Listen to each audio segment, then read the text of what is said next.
Texas boxing scene is here with Mark Beuke of Corpus Christi, who's going to headline February 18th in his home city. It's actually in Robson, the fairgrounds there in Corpus Christi. Mark, how's camp going? How you doing? How you feeling? Oh man, camp's been going great. I feel great. So the only thing to do is put in some great work that night. But yeah, other than that, everything's been going good though. I've been training hard. I've been going down to the valley to get working with my coach over there, and then when I'm not over there, I'm over here getting working with my strength and conditioning coach, and just putting my rounds in at the gym as well. So everything's been going good. Everything's been going good. And this fight's going to be at 160, or is there a catch weight? It is going to be at 160. Okay.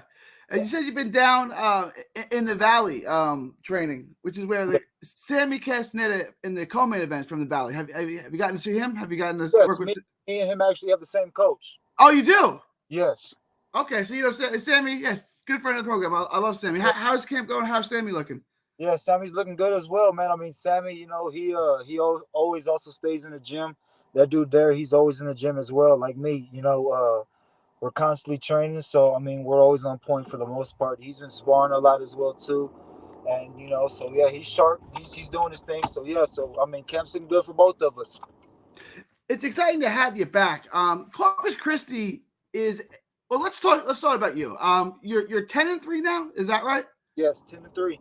10-3. You put a bunch of knockouts together in a row in your most recent fights. Talk a little bit about your start in boxing, how you got started, and when you decided to turn pro.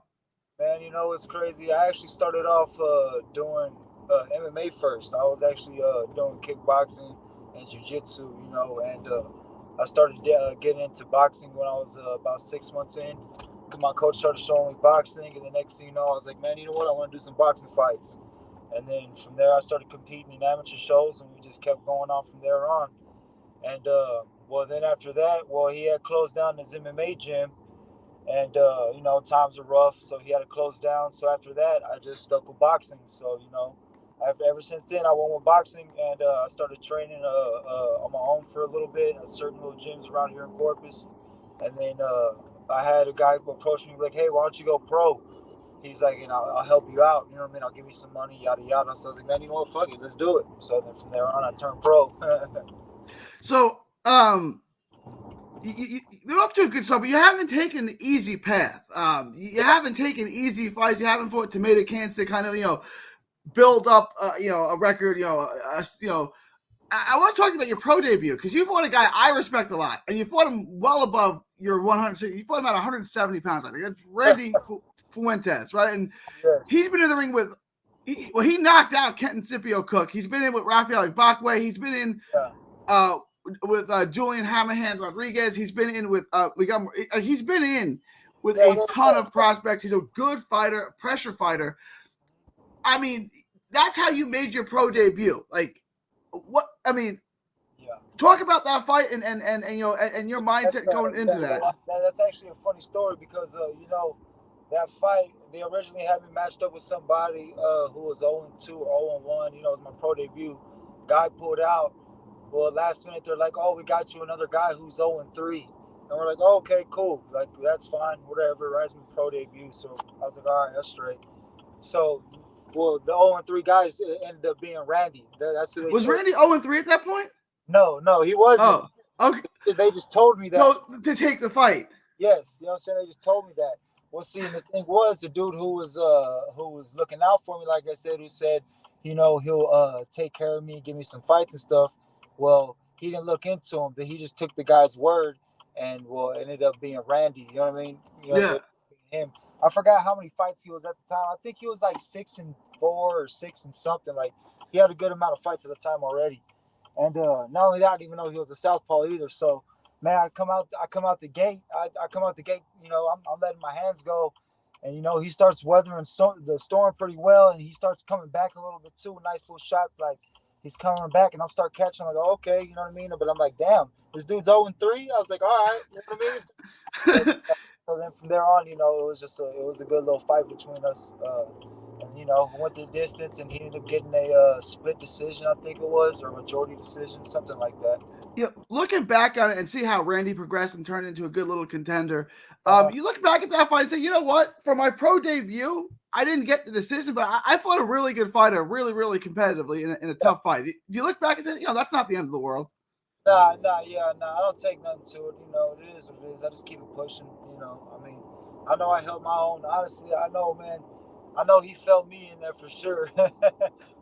we had a good fight. So, but yeah, other than that, I mean, it is what it is. I mean, just got to keep pushing and keep working. I mean, I wouldn't be 10-3 right now if I took that to heart. You know what I mean? Yeah. So you put together a few more fights, you get a few more wins, and then in Houston in 2019, I guess it is, you fight Michael Teal, Yeah. undefeated prospect, a good-looking fighter, and you beat him. I think he's from Houston too, right? No, he was from Tampa. He was actually with Oh, is he? Keith Thurman's gym. Okay, that's why it was in there. Okay, that's why it was there. So you take that fight and you beat up their prospect. What was that like? Talk about that and Man, that was a really good win for me. At that time, my coach, how I was originally telling you that my coach had closed down the gym. yeah. Well, I actually ended up started working with him again. He trained me for that fight, and I got ready for that fight. Well, we went over there. I ended up winning by unanimous decision, I think, or no, it was a split decision, I think, or something like that. But yeah, it was a good fight. I clipped him with a good left hook right hand in the first round, and then that kind of set the tone for the fight a little bit. I felt like, because after that he was a little bit more aware of trying to come in and hit me with something. You know what I mean? He kind of was like give me a little bit more respect, because at first I've noticed too, whenever he would fight, he would just be on there. Everybody he would fight, he would just go to him. You know what I mean? And be on their ass. And well, I guess after you get hit a little bit, you kind of like, oh, okay, hold on, I can't really do that necessarily. And that was a fight where you beat him up.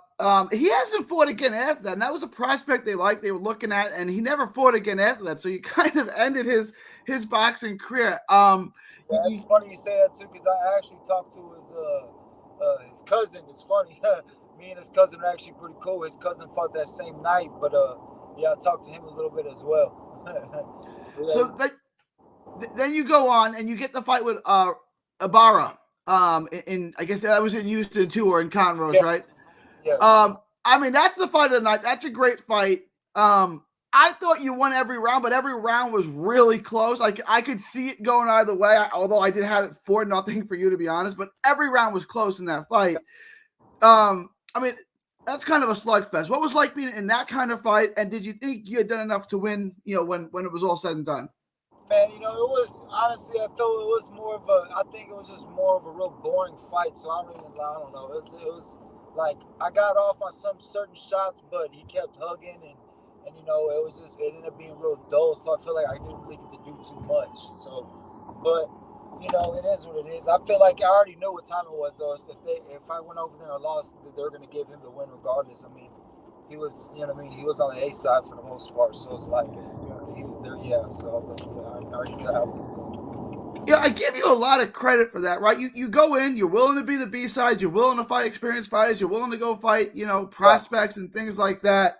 Where does that come from? I mean, there's nothing in you that says, give me a bunch of easy fights so I can build up a glossy record beating up, Uber drivers. Like, you're willing to fight anyone. Where does that come from?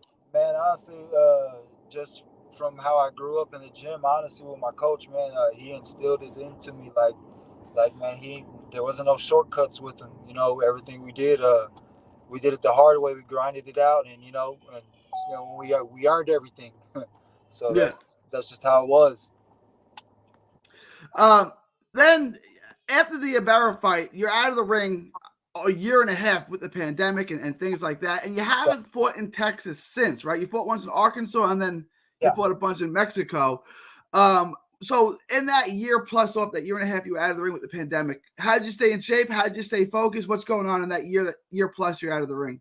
Man, with that year plus, I mean, I'm always working. Honestly, I'm never not training or not in the gym. Like I'm always working. I mean, if I'm not running, I'm hitting some weights or hitting the bag or doing something. So, but yeah, during the pandemic, I mean, I work at a gym over here, CC Boxing Club here in Corpus. So, I got a key over there, so I'm up so I was able to go train and come and go as I please for the most part. And since the pandemic, you haven't lost, and you've won most of your fights. I think all but one you've won. You know, about 5 wins together, 4 by knockout. So there's a little power surge. You're just getting more comfortable sitting down in your punches. You're getting more confident in your power, or what would you credit the recent surge of knockouts to? Man, I just been working. I got a good strength and conditioning coach right now. I got my coach down in the Valley, James Payton, that I work with too. So I mean, and me and him, we always working on how to make sure we put every bit of power into certain shots, turning over on everything, making sure our hands off the line, and just making sure every punch is correct. You know what I mean? So, but yeah, everything's been working so far. So then just placing them right, and it's been working. It's been working good. How long have you been training down there in the Valley with James Payton? For about a year and a half, maybe. Okay. Years, probably. I've been working with him ever since I've been fighting in Mexico. Okay, so that goes back about 2021 when, yeah. All right, like I said, you've got you're 10-3 now. You're back. You're headlining February 18th. Mm-hmm. Corpus Christi has a little of a pretty good fight history. Gilberto Ramirez has fought there recently. Paul Williams fought there. Evander Holyfield's fought there. It's got Jesse Benavides is from there. It's got good-looking prospect named John Rincon from the area. Oscar Cantu's from Kingsville, which is not far away. There's a good little boxing history, but this is the first card there since 2018. Yeah. And you're headlining it. You're the headline of the first card in Corpus Christi in almost 5 years. What's that mean to you? What does that mean to you that you're headlining the first card back in your city? What? That means a lot to me that they allowed me to be able to do that. It's an honor. I've always wanted to be able to fight here in my city and being able to get a good little paycheck and be able to fight and just be in my own hometown. And now that I'm able to do that, shit, I'm like, man, I can't wait. You know what I mean? It's gonna be real good for me. It's certainly an exciting fight here. It's your first fight back in Texas since before the pandemic. What's it like to have that, have that hometown cheer again and have that hometown crowd behind you? Oh man, it's gonna be an honor. Like I said, I know a lot of people here in Corpus that I work with, and a lot of people that I just known from school and just just from everyday life. And so, man, I'm gonna have a lot of people out there showing support and coming out to showing some love that night. I know that for a fact. It should be a great night. February 18th, Robstown Fairgrounds. I guess it's Robstown. It's Corpus Christi area. Mark is going to be the main event. You're fighting a veteran, 30 pro fights or so, in Adam Aleems, who's coming off a really good win in the Rio Grande Valley. How much do you know about your opponent, and what are you expecting? What do you say? Say that again? I said you're fighting a good opponent. He's coming off a good win in the Valley back in December. How much do you know about your opponent, and what are you expecting? I think I looked him up a little bit. And he is about he's what, if I'm not mistaken, he is 8-30 or no, something like that. He's got 30 fights. I think it's like 7-23. He's got 30 fights. Yeah. There you go. That's what it is. And he has. I'll tell you this: he hasn't been dropped in all those fights. He's only had, I think, 3 defeats or 3 TKOs or something like that. Yeah. So I'm trying to make it a 4th one. You know what I mean? I'm definitely trying to do that. But I know he's gonna be a durable guy, and I know he's tough. But I looked him up, and he looks kind of, not to say slow, but it's always different whenever you get in the ring and see how the punches are coming at you instead of looking on the outside looking in. You know what I mean? Yeah. The punches are always different. So, but I know it's gonna be a good fight, and man, he better be ready to let his hands go, because I know as soon as he comes up, my hands are gonna be flying. They're gonna be going. So I wanted to ask you about that. I wanted to ask you a little about your style. You obviously got some pop. You obviously got good pop. You have a good jab. You're also a lot more athletic, and you move a lot better than you look like you will, right? Like, people look at you, look like this big slug that's going to come forward, but you actually move really, really well. How would you describe your style in the ring? How would you describe your style? Man, I don't know how would I describe it. I try to, for me, I just try to take bits and pieces of guys that I like to watch, that I feel like that I box like. I like using my Philly shell, you know what I mean? Yeah. I like using my reach. I like using some stuff from Roberto Duran, or grabbing the gloves, pulling them down, and pulling the gloves from the face, doing different things. Like I said, I like to mix it all up. You know what I mean? So I mean, there's no certain way of doing it. It's just my style. You know what I mean? When you're in a ring, and like I said, you're a good athlete, you're a good mover, and you can do things in there that people probably don't expect you to do. Do they get surprised when you're as good as a mover and as good as an athlete as you are? Because you look like a big, stocky, strong kid that's just gonna come forward like a bull. Are they Yeah. surprised that you move as well as you do? Yeah, I feel like they do. One thing I was always real good at coming up when I was young was technique. Like, I wasn't necessarily always so strong and so big. I really worked hard to be like that. But one thing I always was pretty good at was my technique, my form. I was able to always really turn over my punches nice, that's one thing I would watch. Like, if my coach or someone would show me how to do something, I'll just try to mimic him and do exactly how he did it. You know what I mean? So it was just how it was. So I feel like that's what really helped me out a lot. Now you've been working with James Payton, you said, for a little over a year, about a year and a half. Yeah, How has that been? How has that fit? And what has he taught you? What have you learned from him? man, I learned a lot from him. He really knows his boxing. I'll tell you that. He's really like critique on his boxing, like on everything from turning over to on your punches to making sure you're staying at a certain level when you're throwing them to stepping where your hands are. Like everything he does, like he tries to be real critiqued and make sure everything comes out real perfect.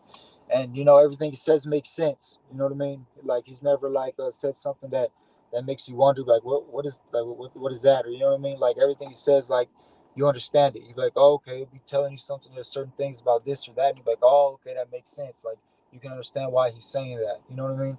So yeah, once you have that understanding with a coach, I feel like after that it's just up to you to really just put it together after that. The sky is the limit, and you can see the improvement. Like we said, since you've gotten with him, you're 5-0, 4 knockouts. Is that right? Yeah. Yeah, 5-0, 4 knockouts. Assuming like you got a live opponent in front of you, don't look past anyone. He's in there to fight. He's in there to win. But assuming you do win on February 18th, I mean, when do you want to be back, and what's the plan? And when do you want to be fighting those elite level guys? Well, supposedly, I know after February 18th, they got another fight coming up here in Corpus in May. If I'm not mistaken, Ernest was saying that Ernest Promotions, Arena Promotions, are supposed to have another one here in May. So if that happens, I'm definitely going to be headlining that one again too. And then if he has another one, I think he said he has two more dates. That one, and if I'm not mistaken, I think July. But if I can get any other fights in between there as well, I'll do that too. You know what I mean? I'm just trying to keep the ball rolling and just get my record up. Hopefully, by the end of this year, I can be on that bigger platform. We definitely want to see both you and Sammy at that world class level. You guys got the skills, you got the ability, and I want to ask you. And I asked Carl Froch about this question. The one thing like that stands out about you more than anything is your chin. And I asked Carl Froch about this too, who had a legendary chin. I said, look, the chin is great, but is it better to not get hit by any of those shots? And he kind of said, yeah, when you have a chin that can't be rocked, Yeah, you rely on it too much. Your chin is yeah. great, right? Like it's epic. But are you getting hit by too many shots? Are you relying on, okay, this guy can't hurt me more Nah, than? I'd rather not get hit than rely on that. You know what I mean? Nah, I'd rather not get hit at all. If I get hit, I'd rather be able to take it. Yes, but I'd rather not take a hit just to give one or just to take it. You know what I mean? Like, nah, I'm a slip, move, get out the way, or do something else first before I absorb something. I want to ask you about that because you've been in with punchers, you've been in with good fighters who've hit you with clean shots, and when you just come forward through it, does it play on their psyche when they hit you with a big shot that they expect, is going to rock you or knock you down, and you just kind of keep coming forward? Does that Yeah, does that yeah, get in their head? yeah. I'm pretty sure it does. If you crack somebody with a, you lay into them and hit them, and they don't look like it affects them, they're probably like, ah, damn, you know what I mean? Like, oh, I'm gonna be in for a fight. You know what I mean? Because after that, it's just pretty much like, oh, okay, like if I can feel your hit and be like, oh, I don't have to worry about it. Like, oh, okay, like if you hit me, I'm gonna be fine. Well, then yeah, I'm definitely gonna be able to come forward and really tee off on you. Then, you know what I mean? I'll more likely try to get an exchange with you than just to try to outbox you or outclass you. I mean, is that something like that? Like you kind of enters, in your head going into the fight. This guy really can't hurt me. It doesn't really matter like my chin is so sturdy that this guy really can't hurt me. Does that kind of play in your head when you're going into the fight, right? Or have you been in with someone who's like, whoa, I need to watch that? Because it seems like you've been in with punchers, but none of them have ever hurt you. Like, and they've landed clean shots. Yeah, I know what you mean. Yeah, it's been. I honestly, I haven't really felt nobody hit me like that too hard yet. Thank God. You know what I mean? I wish, like I said, I want to, but like I said, I feel like it's just because I also make sure I am in good shape before I get in the fight. You know what I mean? I'm not trying to cut weight last minute. I'm not trying to kill myself to do it. I try to make sure I'm in good shape already. So I know that has something to do with it as well because I lose the weight right, and after that, when I hydrate up, I feel really good, and then it gives you that extra little boost. You know what I mean? Yeah, So yeah. I just try to make sure I do everything right. And like I said, if I get hit clean, I'd rather I'd rather get hit like with the least amount of impact on it. You know what I mean? Or Right. try to make sure I can take it to the best of my ability, rather than I'm just taking shots 24/7 and nah, that's no good because those shots will build up after a while. I'll tell you that.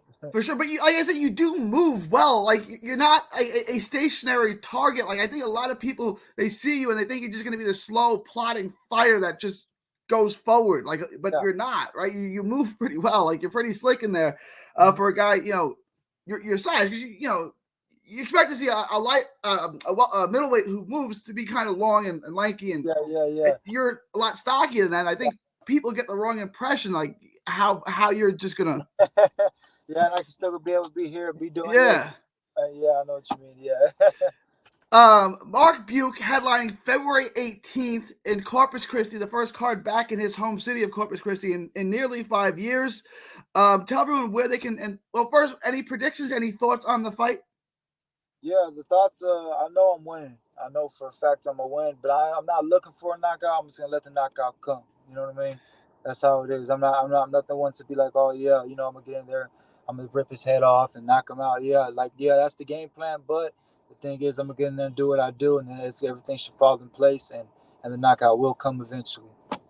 You heard it here. Mark's gonna get the knockout. He's not gunning for the knockout, but it's gonna come eventually. 6-round fight, right? Yes, 6-rounder? 6-round main event on February 18th. The fairgrounds in Robstown, Corpus Christi. Tell everyone where they can find you on social media. You can find me at Mark Beuke 361, and that's on Instagram, Twitter, Facebook. You name it. That's all you gotta do. Mark Beuke 361. MarkBeuke and 361. That's it. That's all you gotta do to get at me. And tickets, I know we got tickets. If you need any tickets, you can go to CC Boxing Club, or you can hit up Ernest Arena or Arena Promotions, and you can get tickets through all of us right there through that. I'll put a link in the description for the tickets too. Mark Beuke, I appreciate your time. God bless, champ, and looking forward to seeing you on February 18th. Sir. All right. See you there. God bless. You too.